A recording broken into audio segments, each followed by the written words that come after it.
Dicen que de poetas y locos todos tenemos un poco. También de chamanes, que son los sanadores del cuerpo y el espíritu más antiguos de la humanidad. Un chamán modifica su estado de conciencia para sanar, y lo hace en el mundo del espíritu. La crisis es una posibilidad de alcanzar una comprensión de sí mismo, del otro, la comunidad y el cosmos. Para él todo está interrelacionado, vivo y es sagrado. El chamán alcanza la unidad con la naturaleza, se hermana con todos los seres a través del trance que consigue mediante distintas técnicas. Es capaz de conocer el cielo y el infierno interior, moverse de uno a otro a voluntad. Ser chamán también implica un grado de madurez y un viaje para convertirse en una persona completa. El chamanismo no es una religión, existe antes de las religiones, no tiene dogmas, no está estructurado y no hay intermediarios. Cada uno puede establecer un contacto directo con el espíritu, actúa como médico, psicoterapeuta, trabajador social o místico. Tiene un espíritu abierto, no dogmático, sintético e integrativo. Tiene una relación buena con el paciente y usa cualquier truco para curar. Puede provocar crisis, estados de shock, etc., para llevar a experimentar otra realidad, otro punto de vista o una nueva comprensión sobre la enfermedad del cuerpo y el alma. Es un sanador que une el mundo interno y externo, el individuo y la comunidad, la mente y el cosmos.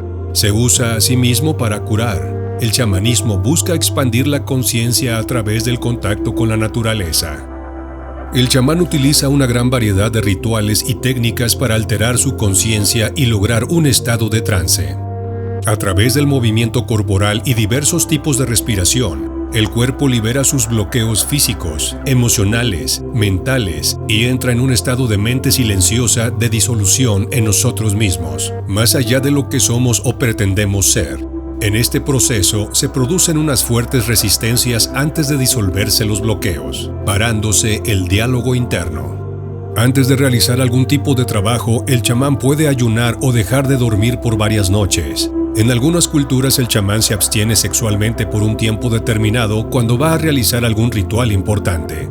También, para facilitar la deprivación sensorial, la mayor parte del trabajo chamánico se hace en la oscuridad y con los ojos cerrados. La inmovilidad nos acerca a experiencias cercanas a la muerte, enterramientos, deprivación sensorial, etc. Afrontamos el dolor y el sufrimiento conscientes. También realiza trabajos nocturnos, caminatas sin visión, en cuevas, cabañas de oscuridad, etc. Los pensamientos llegan a flotar delante de nosotros, vemos nuestras luces y sonidos internos, nos vinculamos a otras dimensiones, encontramos el silencio. El uso de plantas sagradas que causan visiones y alucinaciones tienen un rol importante en el chamanismo que se practica en diferentes partes del mundo.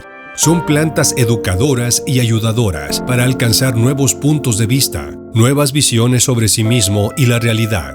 Se usan para ampliar la conciencia. Las caminatas de poder o las peregrinaciones limpian el cuerpo. Lo preparan para poder contener los distintos estados modificados de la conciencia. La peregrinación es un camino al interior de sí mismo. Por ejemplo, el Camino de Santiago es una peregrinación hacia sí mismo que comienza en una etapa purificativa y termina en Finisterre, en el vacío. Vigilias nocturnas para ensoñación, noches sin dormir, el sueño consciente, la modificación de los sueños a voluntad. Cambiarlos es cambiar nuestra realidad ordinaria. Para ello es necesario acumular mucha energía que perdemos en el diálogo interno, hábitos, etc. Se crea una continuidad en la atención y se mantiene largo tiempo. Ahorrar la energía sexual para hacerla ascender por la columna vertebral como han desarrollado el tantrismo y el taoísmo.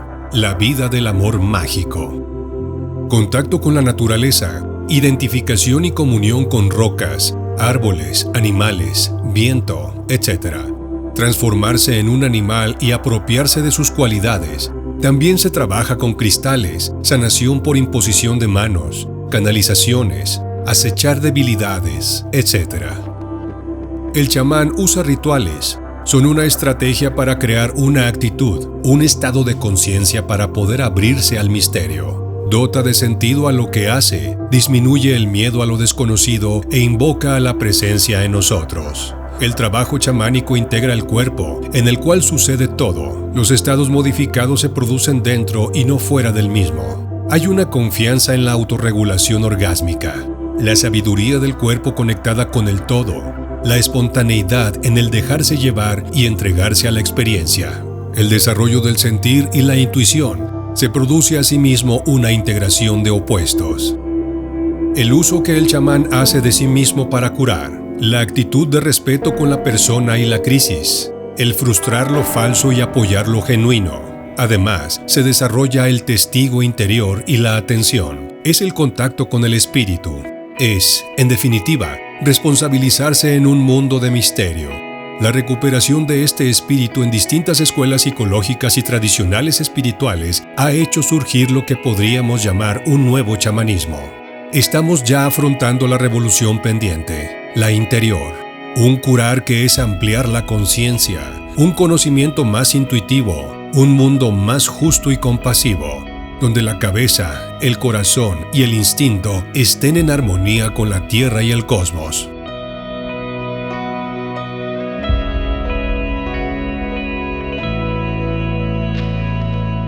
Las enseñanzas que recibió Castaneda de Don Juan consistían en un sistema coherente de creencias, inculcadas por medio de un método pragmático y experimental. No era fácil comprenderlas debido a las extrañas características de los fenómenos que el aprendiz experimentaba. Al principio, el hincapié lo hacía en el uso de plantas psicotrópicas. Empleó por separado la mescalina, el toloache y un hongo. Relacionaba la datura y el hongo con la adquisición de poder y el uso de mescalina con la obtención de sabiduría. Al peyote lo llamaba mezcalito. La importancia de las plantas residía en su capacidad de inducir etapas de percepción peculiar a la conciencia de quien las consumía. A estos efectos Castaneda los llamó estados de realidad no ordinaria. En el contexto del conocimiento de Don Juan, esas realidades eran reales, aunque fueran diferentes de aquellas que para nosotros lo son. Don Juan consideraba estos estados como único medio de adquirir poder. Estas plantas guiaban al hombre a ciertos poderes impersonales y los estados que producían los llamaba encuentros. Un chamán debía encontrarse con estos poderes para ganar su control. El peyote o mezcalito se consumía en reuniones llamadas mitotes. La reunión tenía como objeto encontrar una orientación sobre la forma correcta de vivir. Al toloache y a los hongos los llamaban aliados, los cuales eran susceptibles a la manipulación. El hongo era el aliado preferido de Don Juan, al que llamaba humito. Un hombre de conocimiento debía encontrarse con el aliado las veces que fuera necesario, hasta llegar a familiarizarse con él. Esto significaba que había que fumar la mezcla e ingerir el polvo de hongos. Para minimizar los momentos más cruciales y extenuantes, el chamán usaba el humor. El sistema de creencias que impartía abarcaba cuando menos a dos culturas diferentes. Así, otro chamán que tuvo influencia en el aprendizaje de Castaneda fue don Genaro Flores, un indio mazateco del México Central. Castaneda consideró su obra como una autobiografía atípica porque refiere, principalmente, algunos eventos de su vida y no lo que le sucede a un hombre común, ni menos sus estados subjetivos. Después de haber transmitido sus enseñanzas, don Juan Matus y don Genaro Flores desaparecieron de la faz de la tierra y Castaneda se vio entonces en la obligación de hacer de Nahual y el resto de los aprendices exigió su guía y consejo.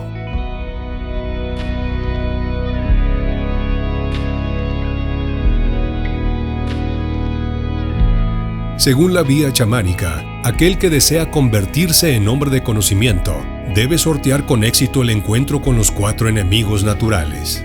El primero de estos es el miedo, que lo embargará en cuanto comprenda a qué aterrador universo está ingresando. Pese al miedo que hará vibrar cada fibra de su espíritu, él no debe detenerse. De persistir siempre en su desafío al miedo, llegará el instante en que el miedo cederá y posteriormente se retirará. En esa instancia, el aprendiz comienza a sentirse seguro de sí mismo. Su intención se fortifica y ello lo hace a él mismo más fuerte. Ha llegado a la claridad de la mente y la intención, que, paradójicamente, se constituye en su segundo enemigo. Es que la claridad es capaz de encegarlo, dado que ya no duda de sí mismo y se siente impelido a realizar cuanto quiera. Cegado por su misma claridad, el discípulo no podrá seguir aprendiendo, y así habrá sido derrotado por su segundo enemigo. Para evitarlo, el aprendiz deberá desafiar a su misma claridad, minimizándola hasta comprender que entregarse a ella, como al miedo anteriormente experimentado, también es un error. Habiendo derrotado a la claridad, se convertirá en un cazador de poder. Nada ya podrá hacerle daño. Tendrá la capacidad de hacer lo que le plazca con su poder, que será su tercer enemigo. El poder lo transformará en un esclavo suyo, haciéndolo veleidoso y cruel. Desafiando a su propio poder personal, el aprendiz comprenderá que lo que suponía su poder no era tal, que nadie posee al poder como no sea el poder mismo. Una vez logrado esto, habrá arribado el final de la senda del conocimiento. Sabrá cuándo y de qué manera emplear su poder personal, sin que el miedo ni la claridad lo dominen. Sin embargo, en este momento, se enfrentará al último y más terrible de sus enemigos. Esto no es otro que la vejez, que lo impulsa permanentemente a descansar y a olvidar cuanto ha conocido y experimentado. En caso de que logre vencer a este poderoso enemigo, en acecho constante, podrá ser considerado cabalmente un hombre de conocimiento.